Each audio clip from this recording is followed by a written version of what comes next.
Entrando agora no contexto de pré-vendas, né? Então, falando um pouquinho sobre SDR, tá? Aproveitando aí que hoje eu sou SDR na Lead2B. SDR nada mais é que o pré-vendedor, que é de inbound, né? Diferente do BDR, que é de out, a Amanda vai falar um pouquinho. O SDR é o pré-vendedor que atua com os leads que vêm de inbound, que é justamente o lead do marketing, o MQL, que a Amanda acabou de comentar, né? E aí o objetivo desse SDR é basicamente extrair informações relevantes desse lead, né?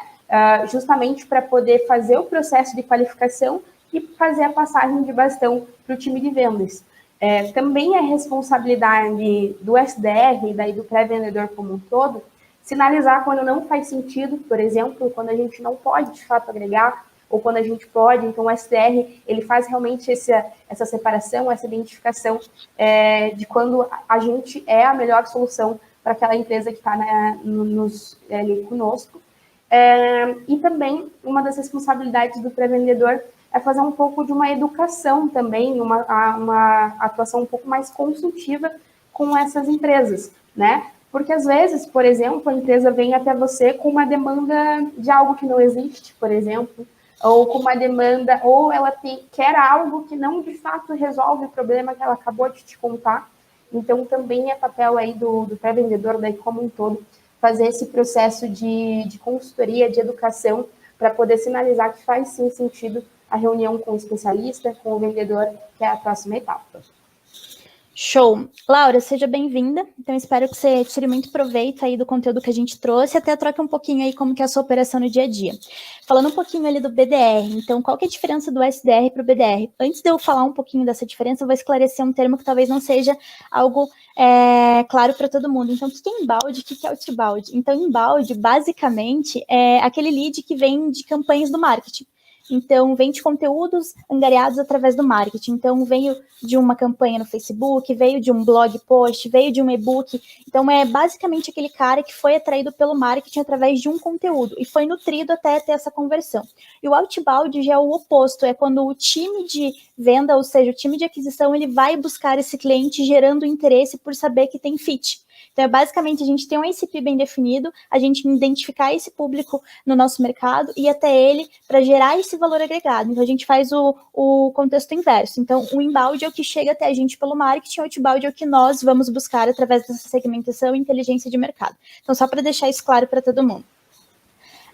Falando do que é BDR, então. Então, diferente do SDR, o BDR ele faz o trabalho completo. Então, o SDR ele é abastecido pelo marketing. O BDR ele gera essa oportunidade. Então, ele vai buscar isso no mercado. Quando a gente fala de outbound de BDR, é muito comum que a gente segmente BDRs, ou seja, a gente crie especialização de prospecção. Então, até o caso da Lead2B, hoje a gente tem uma célula de outbound aqui dentro e os BDRs são especializados por nicho. Então, esse aqui cuida só de comunicação, esse aqui prospecta varejo, esse aqui prospecta... Por que a gente faz isso? Porque como a gente tem que ir até o cliente gerar esse valor, muitas vezes, e na maioria dos casos, esse cliente ele talvez não conheça o teu produto ou teu serviço, ou ele não esteja em um momento de compra. Então, a gente tem que ter um tempo maior para a gente poder fazer essa geração de valor. E com isso, faz muito sentido a gente personalizar a pitch de abordagem, para a gente gerar um valor agregado muito maior. Então, basicamente, o BDR, ele faz o contexto completo da jornada. Então, ele faz a prospecção, ele gera o valor, e da mesma forma como a SDR, depois ele faz a qualificação, ele gera a oportunidade para o time de venda realizar o fechamento. Então, a principal diferença do SDR para o BDR é que o SDR ele é abastecido pelo marketing. O BDR ele gera essas oportunidades fazendo a prospecção como um todo. É isso, Isa? É isso.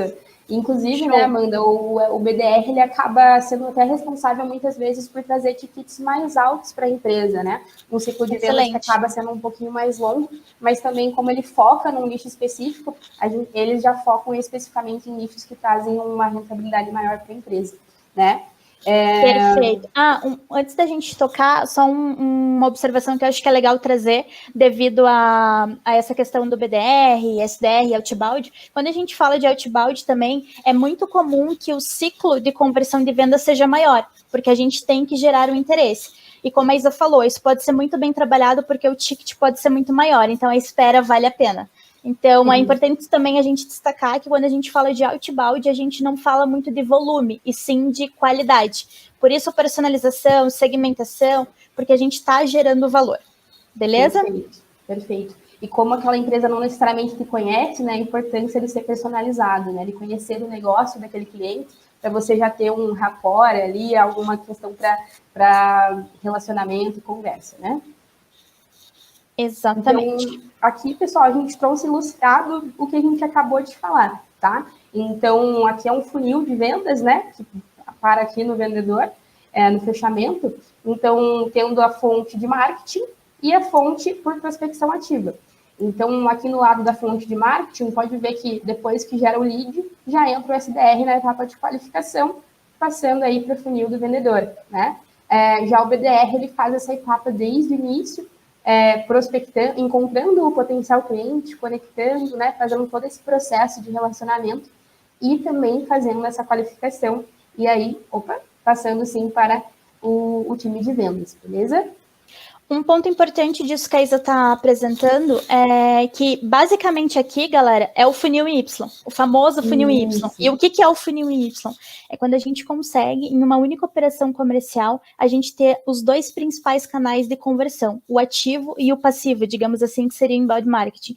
Então, ali a gente consegue executar em um único processo as duas vertentes, onde a gente busca e nutre e é onde a gente atrai através de campanhas. E fazer com que isso se segmente para um único funil, onde a gente vai fazer o processo de qualificação, vai fazer o contexto de avaliar esse cliente e a viabilidade, ofertar nossa solução e partir para uma negociação para chegar na conversão final, que é a venda. Então, basicamente, é o contexto ideal para qualquer operação, né? Então, seria o cenário dos sonhos para qualquer processo comercial. Perfeito, um cenário super abastecido aí, né, Amanda, de dois formatos de vendas.